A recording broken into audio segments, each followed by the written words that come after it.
All right, so we moved Zoe's bed from over there to over here. And so we're about to get ready to go for the walk, but she was kind of getting off of it. Today she's pushing a lot with getting off multiple times over and over again. As soon as you put her on, as soon as you walk away, she's up again, and that's okay. That's part of her learning where the boundaries are. So there I just applied distance pressure. So after we worked through that, she was doing pretty good. We went ahead and moved her. I want her to get used to being in a different spot as she's going to be going home. And you can have multiple beds or the same bed if you want to move it around so that you can actually keep an eye on her at all times. Again, she'll be on her bed or in her reflection space anytime she's in the home. And you just want to make sure when she's on her bed, you're with an eye shot so that you're able to quickly put her back on the bed if she gets off. All right, what we're going to show you today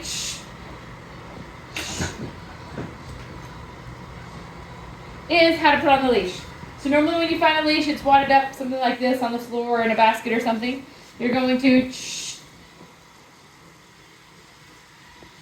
first untangle it.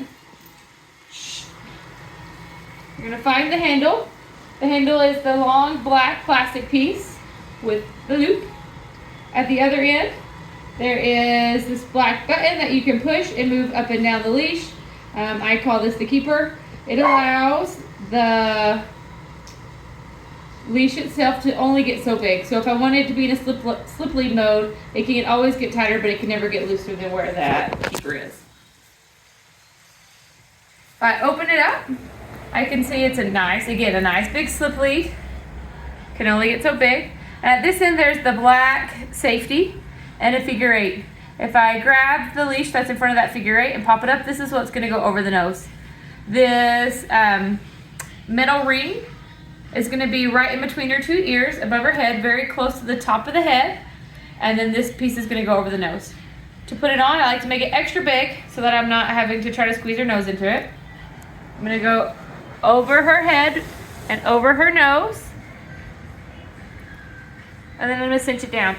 Almost always when you cinch it down, do you see how my O-ring is all the way to the wrong side? I'm going to move the O-ring this way, and I'm going to move the nose piece the opposite direction.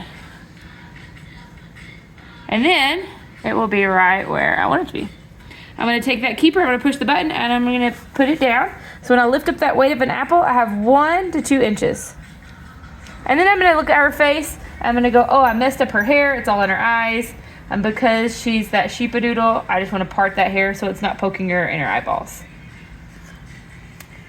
Once I get going, I will probably notice that I need to adjust it a little more, especially come winter when her hair gets a little longer. My fluffier dogs, that leash will kind of adjust a little bit as you're walking, and you might need to readjust it while you're on the walk.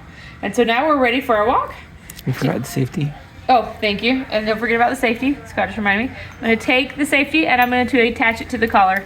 This is just so if she ever gets it off her nose and off her head, I have one more form of safety that keeps her before she's able to run free.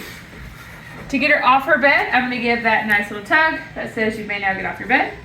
And while in the home, she's going to have that nice short but loose leash also, just like we do for our walks.